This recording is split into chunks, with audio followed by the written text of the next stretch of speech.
It was a normal summer night in Martfű on the 22nd of July in 1957. The afternoon shift just ended in the local shoe factory.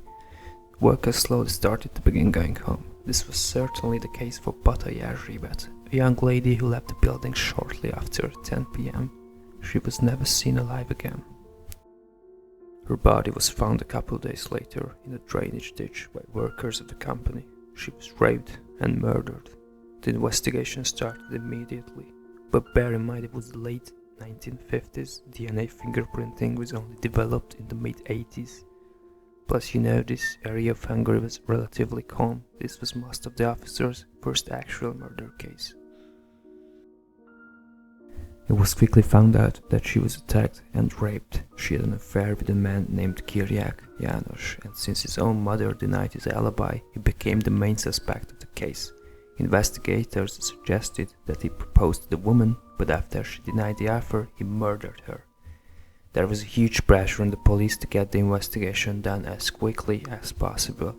Finally, Kyriak broke and he confessed that he was the one who murdered Pataya Ribet.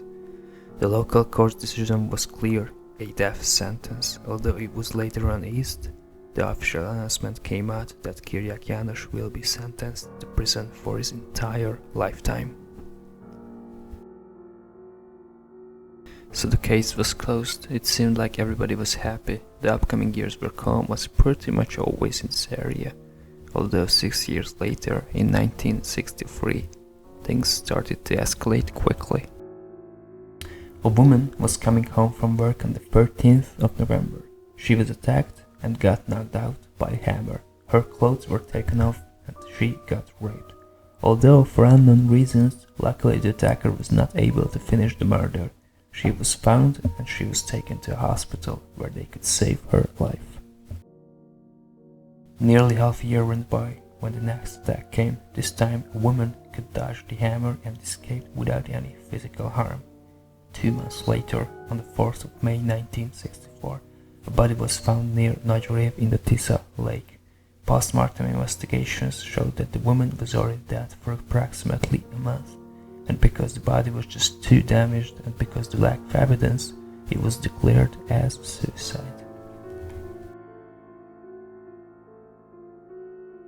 Nearly a year later, in April of 1965, a policeman found the corpse of a teenager, but it was in such a bad condition that even autopsy couldn't tell how long she was dead. At this time, investigators started to become suspicious that it might be a serial killer behind all these murders.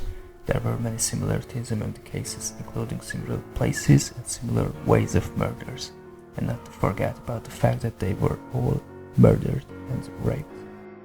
The breakthrough came in 1967 when on the 20th of June another woman's dead body was found near a little town called Öcsöd. She was brutally raped and assaulted, way more aggressively than the previous murders. Tiny little bit of pieces of glass were found under her nails. More and more men were investigated during this time, including Kovács Péter. He was a 33-year-old truck driver and drove around this place at the discussed time. His wife provided an alibi for him, although the police were suspicious and they continued the investigation. When his truck was checked carefully, they found a shard of glasses in the driver's cab. Turned out, it was the same glass that was found on the murdered woman in Öcsöd. Kovács Péter accidentally crashed his truck's windscreen and this glass was found on his clothes as well. But he was not alone. His brother-in-law was with him, and after multiple eyewitness testimonies stated that they saw the two men with the woman, the brother-in-law couldn't keep it anymore. He admitted that they were with the woman, but she was still alive when he left and Kovács Péter supposed to take her home. Kovács Péter got arrested on the 11th of August. Soon he confessed about the murder in Öcsöd.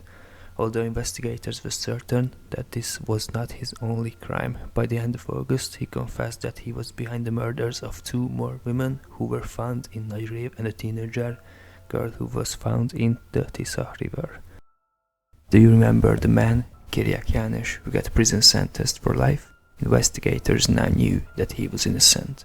11 years after he was initially sentenced to jail, he was finally set free. The court gave a clear decision. Kovács Péter was convicted of 4 murders of innocent women. he got death sentenced, and the death warrant came at the end of November, and on the 1st of December in 1968 he was executed.